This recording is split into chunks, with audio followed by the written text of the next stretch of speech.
தாய் தமிழ் உறவுகளுக்கு வணக்கம். சாத்தூர் ராமச்சந்திரனுக்கு சீட் இல்லை என்ற தலைப்பில் இந்த காணொலியை காண்கிறோம். தமிழக அமைச்சர் சாத்தூர் ராமச்சந்திரன், வருவாய்த்துறை அமைச்சர். இவர் செல்வி ஜெயலலிதா அதிமுகவிலிருந்து தனி அணியாக உருவாக்கிய போது செல்வி ஜெயலலிதாவுக்கு பக்கபலமாக இருந்தவர். எம்ஜிஆர் காலத்திலேயே ஜெயலலிதாவின் ஆதரவாளராக இருந்தவர். ஆனால் ஜெயலலிதா முதலமைச்சர் ஆவதற்கு முன்பாக KKSRஐ கட்சியிலிருந்து நீக்கிவிட்டார். திருநாவுக்கரசு கட்சியுடன் இணைந்தார். பின்பு திமுகவில் இணைந்து தற்பொழுது அமைச்சராக உள்ளார். இவர் தமிழர் கிடையாது, ரெட்டியார் சமூகத்தை சார்ந்தவர். தற்பொழுது அருப்புக்கோட்டை தொகுதி சட்டமன்ற உறுப்பினராக உள்ளார். நடைபெற்று முடிந்த பாராளுமன்ற தேர்தலில் விருதுநகர் தொகுதியில் காங்கிரஸ் கட்சி வேட்பாளர் மாணிக்கம் தாக்கூர் தோல்வியடைந்து விட்டார் என்றே சொல்லணும். ஆனால் குளறுபடிகள் செய்து அவர் வெற்றி பெற்றதாக அறிவிக்கப்பட்டார். விருதுநகர் மாவட்டம் திமுகவுக்கு மிக ஒரு தோல்வியை தரக்கூடிய மாவட்டமாக உள்ளது.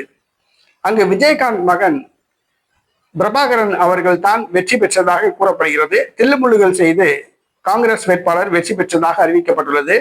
வழக்கு நிலுவையில் உள்ளது. இந்த சூழ்நிலையில் விருதுநகர் பாராளுமன்ற தொகுதியில் உள்ள அருப்புக்கோட்டை சட்டமன்ற தொகுதியில்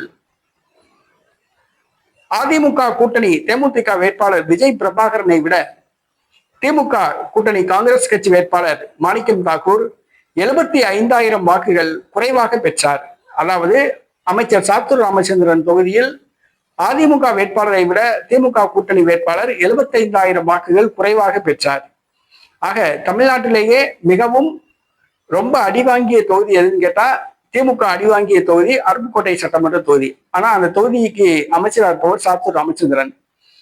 ஆக சாத்தூர் ராமச்சந்திரன் கட்சி பணிகளில் ஆர்வம் காட்டவில்லை, தொண்டர்களை மதிக்கவில்லை என்று கூறப்படுகிறது.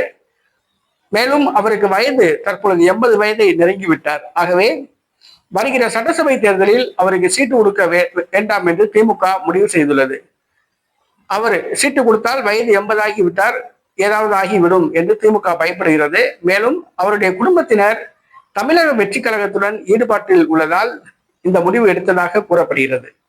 சாத்தூர் ராமச்சந்திரனுக்கு இந்த முறை அருப்புக்கோட்டை தொகுதியில் தேர்தலில் போட்டியிட வாய்ப்பு கிடையாது, எந்த தொகுதியிலும் போட்டியிட வாய்ப்பு கிடையாது என்று திமுக கூறிவிட்டதாக கூறப்படுகிறது. அவர் அரசியலில் கடைசி காலகட்டத்தில் பதவியில் உள்ளார் சாத்தூர் ராமச்சந்திரன்.